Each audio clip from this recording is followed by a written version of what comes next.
salaamaaleykum. Je me présente d'abord, c'est Petit Diallo, journaliste à Univers Info. maa ngi nuyu assistance bi fi toog yëpp di leen jox seen wàccuwaay di la féliciter ki nga xamante ni il est plus élégant des chanteurs. maa ngi lay féliciter ci opus bi nga xamante ni président du Sénégal mu nekk lu ñëpp rafetlu lu ñëpp doon xaar aussi beneen bi topp ñu ngi lay jaaree suñu tata di ñaan yàlla yéen a ko xaaree ka àjjana. En fait, je m'excuse parce que c'est un peu long. J'ai 3 questions à poser. bi si njëkk mooy lan moo tax gisuñu le roi du mbalax Youssou Ndour ci duo yi nga xamante ni def ko d'autant plus que yàgg nañ ko rêvé ci surtout bi ngeen di gën a xew yàgg nañ ci rêvé benn duo boo xamante ne yow la ak Youssou Ndour loolu moo tax bokk ci beneen bi est-ce que album bi mën nañ ci xaar benn concert bu mag ci décembre bi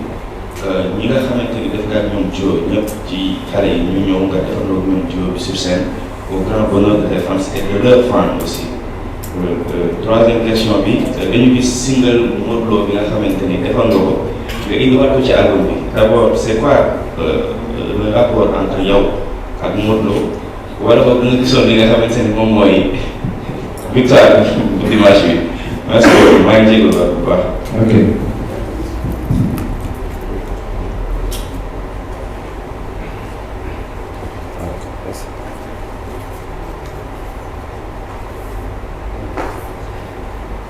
waaw xam nga àdduna dafa ñaari lu am solo ci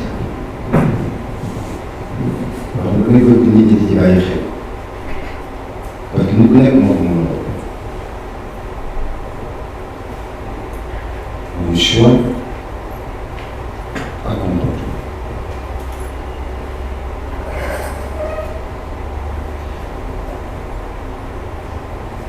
tu as choisi toi le métier d'être reporter ou journaliste ou voilà, whatever. C'est ton choix, je respecte. Il y a d'autres métiers. Tu as choisi ce métier. Il faut respecter ça parce que c'est ton propre choix. Et quel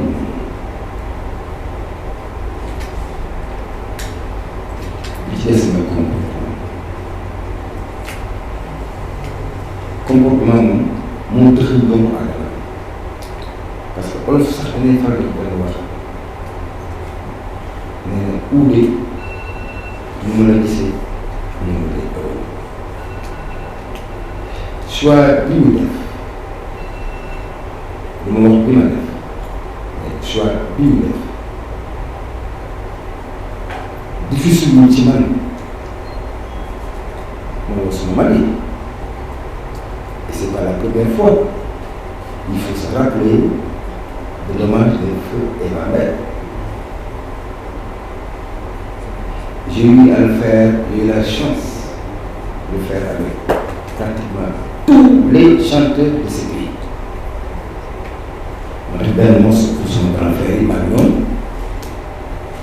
def benn ak ñi nga xamante ni même su ma leen naree ñoo bokk génération am na sax ñoo xam ne ñoo ci man parce qu'il fallait partager. Ça c'est la deuxième fois dama choisir jël xale yi nga xam ni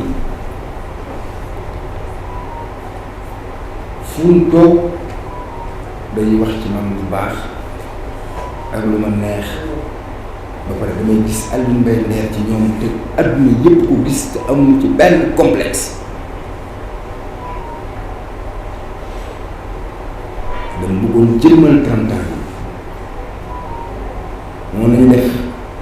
que de nouveaux morceaux yi sax des na ma wax am na ñoo xam ne dina génn ay de Saint-Valentin incha allah dañu ekko dafa am ñu ekko mais grand doole rek moo nawee album bi yëpp mu te day neex Sénégal yi parce que Sénégal yi porte les Sénégalais portent l'air dans leur cœur loolu yàlla ko def macha allah mais boo gisee ñu def choix bi parce que tout simplement bëggoon gën a ubbi affaire bi pour que xale yi nga xamante ni yàgg nañu peut-être rêver parce que am na ñu ma bokkal album bi morceau bi ñoo xamante ni xaj na bi may def morceau yooyu suñu juddoo yi au moins pour 5 ans ñu am te seen témoignage bu ñu génnee ci studio bi ba woy ba pare ba ñu enregistré avant ñoo dem ñu dëpp leen caméra ñoom ñoo ngay dégg te li ñuy wax ci seen biir xol ak seen dënn la jógee donc dañu def soirée pour def suma rakk yi suma doom yi ak Fallou ñu jëmmal leen si jamono. On ne parle pas de notre album, on parle de l'album de Nder. Attention, ce sont les 30 ans de Nder. am na loo xam ne soo ko ubbeewoon noonu rek pour ñu estimer fa ngay xaw a kii quoi moo tax ñu jël morceau benn morceau on a essayé, c'était tellement difficile jël quelques tubes quelques-uns ci itu Nder yi ñu def ko ci album bi woo woykat yi ñu ñëw participer mais am na ñoo xam ne ñuy kaas ñu may bëgg rek ñu ne super tos dugg ma monté mu ngi seen tos dugg ñii am na ñoo xam sax man mos bi may wax dafa dama ko sax fàttewul di Fama Tamba tos dugg Sénégal Mali ñii naan ma bari na morceau yi nga xam ne bi dugal ñu ko mais dañu ñaan yàlla fii ak 10 ans ñu fêté 40 ans parce que dafa yooyu dañu mën a dugg parce que yàlla mën na donc c'était pas dara lu extraordinaire quoi dañu ko def nii rek parce que loolu la ñu sentir moment bi ba léegi su ma sentir yëpp boole ci grand yi ma wala ñu def ko te xam naa ne ku ma ci wóor di nga ñëw parce que am naa ay relation yu mel yu bien ak ñoom parce que ni ma xale yi porté wallaahi ma la ko noonu la ma ñu porté sama waykat ma ngi waykat yi parce que dafa am benn respect bu am solo am sama diggante ñoom am na yoo xam ne sax kenn du ko mën a wax ci média bi mais yàlla xam ne bu ñu ñëwoon ba léegi rek ñëpp dégg te pourtant na jaar na fi te que ñu la fi gisuñu fans rek moom fan du la bëgg moom du la bëgg moom xaaral wu ma ñoq yow la bëgg loolu def mais su ñaawoon tey booba ak ñàkk xàmmee lu bëgg la Prince Art moo Prince Art ngeen ci suñu ay rakkam lañu ñoo bokk ndey ak su ñaawoon lu bëgg foofu ñu def dara mais dara ñaaw et pourtant on est des artistes ñu bëgg na xale yi xool bu baax am na solo li des mooy concert bi ak moom. on est en train de préparer pour le 9 damay wax nag àdduna yëpp ñi nga xam ne lépp lu Sénégal sax am scotché wu ci seen téléphone parce que ça va être une fête Inch'Allah pour tout le Sénégal. Il y a un de mes amis qui m'a dit toi tu es un bien commun ma tey ko ci ànd page c'est la vérité mu taw mu naaj mu lëndëm mu leer je suis l'artiste du Sénégal ak mu métti nit dana ma romb ci mbir mi ñaanal ma daf may ñaanal bu ndax cofeel bu ma am ci man ak ñeewante waaye dañ koy sant yàlla Modou Lo morceau bu ma sonal neex bi mu neex ma sonal dafa neex te xam nga lu neex moom nit ki lu neex la bëgg te yàlla xam na ni ñëpp laa way ndax mosuma bëgg dara lu ñaaw ñëpp a ngi ci morceau bi à la limite ñi nga xam ne xalaat naa ne war nañ ci bopp parce que morceau na mun duggee 40 minutes ñoom it ci biir jël na boo ci jëloon benn rek bay ko ñu jël yëpp war nañu kontaan parce que tu as parlé dëgg ñoom nga wax boo jëlee kenn symboliser rek jeex na mën naa seen mën na matal ci des mais comme morceau la buy duré entre 3 et 5 minutes ma coppati ñi ma mën a coppati rek dugal ci moi j'aime tellement la musique bay tamit sama carrière dama la sama choix pour se parler bu ma fàtte mu yaa nami ndeysaan Bassirou Diagne yal na ko yàlla yërëm suma tournée yi ba njëkk def ma defal benn structure bu ñu tudd woon ABCD nekk suma xarit nekk nit ku baax nit ku ku yaatu woon ndeysaan yal na ko yàlla yërëm ñoom Ousmane Lo Ousmane Cissé ndeysaan ci leen boole woon Ousmane Diagne bi nga xamante ni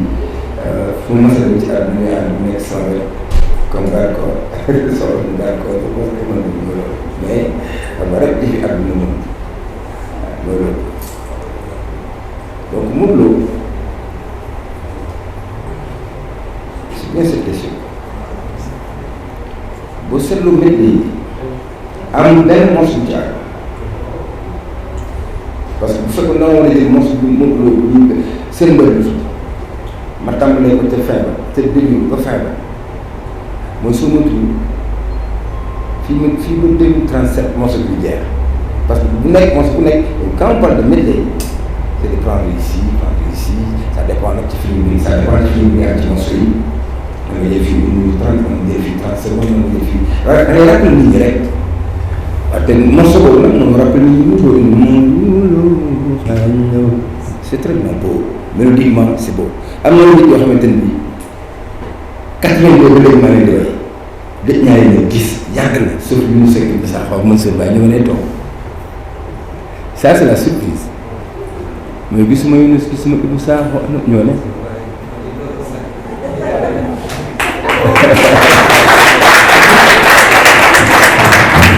donc pour dire quoi xam nga parfois moom xam nga musicien bi day dem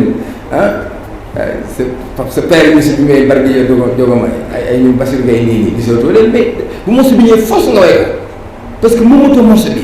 dégg nga ko nit ñi ñii lañu xam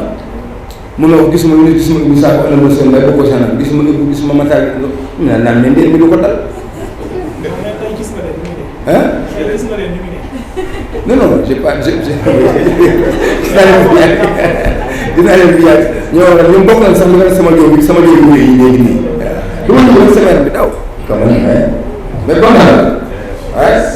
asalaamaaleykum aleykum salaam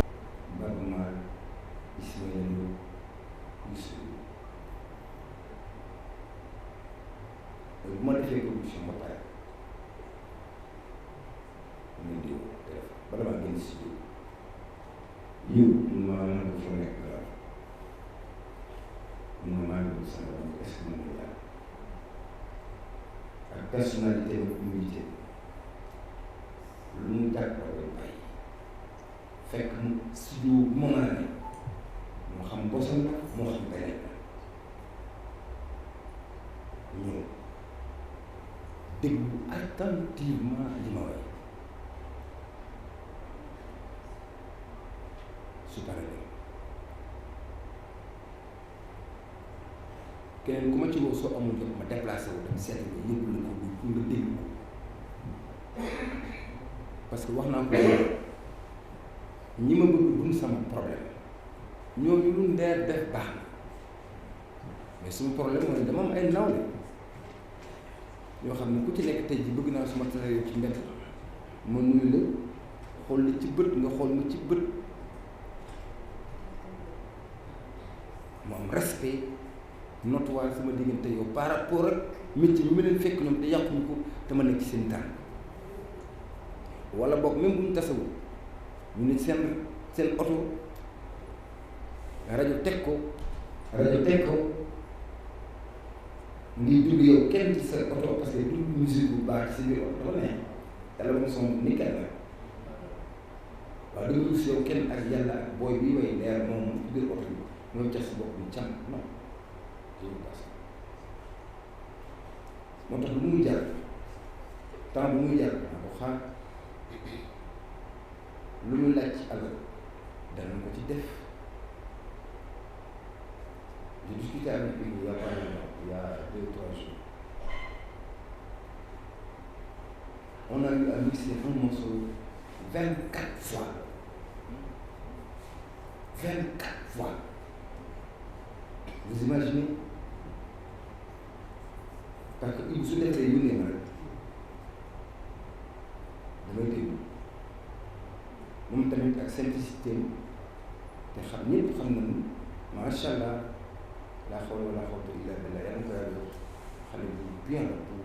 xam li muy def mais ci wàcce boppam ak respect bu ma jox dana ma gën a déglu li ma jox ma déglu ko dara du ci ne su ma déglu ba pare dama ñëw mu bi graw na barke may seet graw na fekk damay am lu may waaj de daa am lu mu bëgg may jeg-jeg ne ko mais fii est-ce que du tellement kii non grand baax na man ko bay déglu ma rek mun na waa acca daal di may joxaat micro bi fekk miin naa morceau bi ci temps bi mu koy xam nga morceau lu ko gën a miin bu fekkee ni am nga loxo bu lu ko gën a miin gën a téye morceau fekk diglu naa ko lu yàgg ba miin morceau bi am na yenn yoon bi ma mën a jaar ku fi ma jaaroon ma ne ko dinaa jaar fi bu ma fa jaar tamit taw nga dëgg de te pourtant li ñu njëkkoon def baax na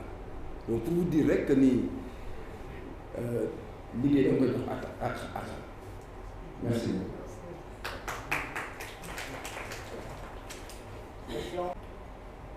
li gën a am solo ci àdduna ak artiste un artiste doit être un artiste pour man dama jàpp ni un artiste professionnel ne doit pas avoir de frontières ni muy bëgg musique am di voyager partout dans le monde noonu la war a amee benn esprit bu ubbeeku parce que su fekkee ni xam nga ni yow am na lu yàlla def ci yow pour nga bokk ak say naataangoo pourquoi je dis naataangoo parce que tout simplement ay musiciens lañu sama doom sama rak sama frère sama grand frère da ngay am respect ci ñoom boo xam ne c'est vrai que y a un droit de naissance mais bu ngeen xasee ba nekk musicien chanteur rek jox la ñoom li ñu moom donte la yàlla mag même bu leen ci jiitu ça c'est le respect. J'ai essayé man ku ma xam-xam ni que defar bi laa que nit ki soo ko xamul sax da ngay jéem a jàng kan mooy nit ki te xëy na ngay am nañ une chance parce que bu ñu bàyyee xel ci ñoom yëpp je te parle pas de la personne parce que la personne c'est humain en nit la mais de ce qu'il dit li muy wax ci ay morceaux ak nu mu koy waxee lii ngeen def ni yéen ñëpp ñëw fii dajaloo fii taal seen caméra mu wërul ak àdduna bi da ngeen ma offrir opportunité ma wax ak àdduna bi mais parce que waxuma ak yéen parce que fi jógee fii li ngay njëkk a def mooy yóbbu ko ci sa ay réseaux sociaux pour mu tas ci àdduna donc yéen da ngeen mën a offrir opportunité pour mu mën a wax ak mu mën a wax ak àdduna te xool àdduna bi nag dafa xaw a délicat parce que àdduna ñëpp ngi ci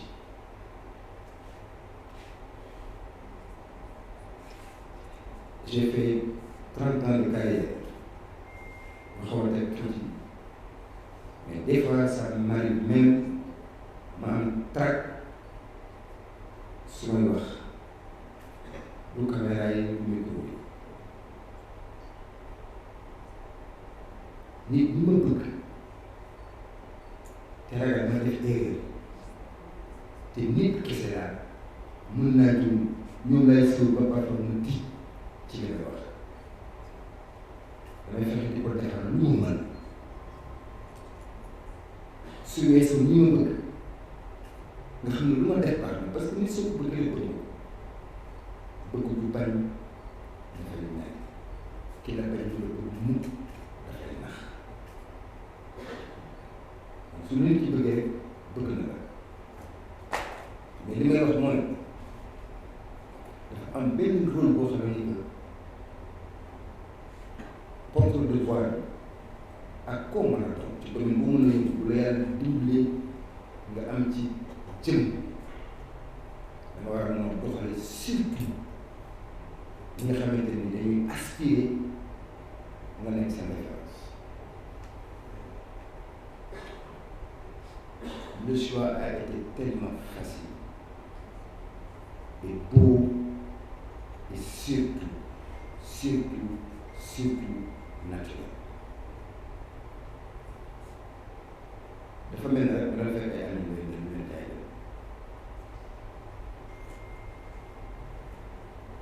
te nit su la bëggee ba fésal ko te amul ci complexe su dee nit te nit parce que waaye waaye na moom gos bi ndeel mais ginnaaw bi leela sax ki def la nit la wax mooy nga nit te yooyu seen xel rafet moo waral na ubbi delloo leen ñoom liñ may jox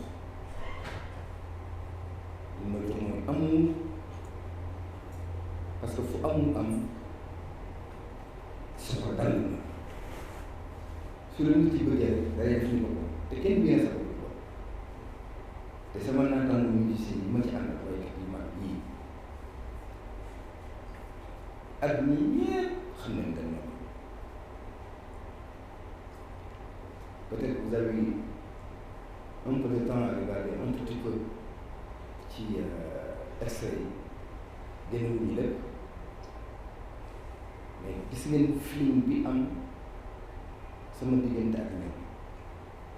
am na lu ñuy expliquer suñu paree ci studio parce que ku nekk da ngay woy li nga santi soo jëndee dangay toog ma toog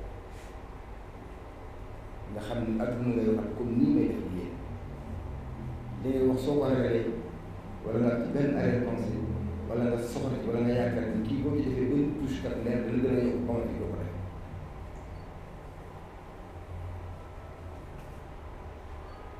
mais c'était tellement naturel ñun ñëpp bi ma waxal loo xamante ne bii à la limite man dama dem sax ba jaaxle quoi mais sant yàlla parce que tey jii lu waaye soxla xam ni xale yi yàlla may na leen te yàlla na ko yàlla yokk ñu jariñ réew jariñ seen njaboot am na fi yàlla teg te ça il faut l'accepter du wàññi ci li nga man dara te loolu encore une fois dafa feeñ ci tur bañ naa ko ba je ne voulais même pas prendre beaucoup de place bàyyi leen ku ci nekk non seulement avec ses choix morceaux mais aussi nga jël temps bu la neex waaye ko lu mun na neex et à ma grande surprise damay gis ni ku ci dugg boo génnee sax boo déglu da nga naan mais père mais man dafa yàlla ngay di jaay et ça m'a beaucoup plu parce que tout simplement xam naa ni ñu yëg la ñu yàgg ci ñoom ñoo xamante ni bëggoon nañu yeewu yàlla dimbali ñu ak ñu may liggéey ba ma dem réveillé ci loolu donc loolu dama koy sant yàlla suñu borom parce que su fekkoon tey nekk naa ci musique bi pendant 30 ans et je parle de la musique ma def ci loo xamante ni deful am na loo xam ne bu ma ko mën ci xale yi nga xam ne am na fa yàlla teg mais ku ma ci waxal da ngay yàkkanti sax du ma daaneel oh père Baye li ko expliqué waxal ko bëgg ak foo ko bëggee ak moo ko bëggee j'ai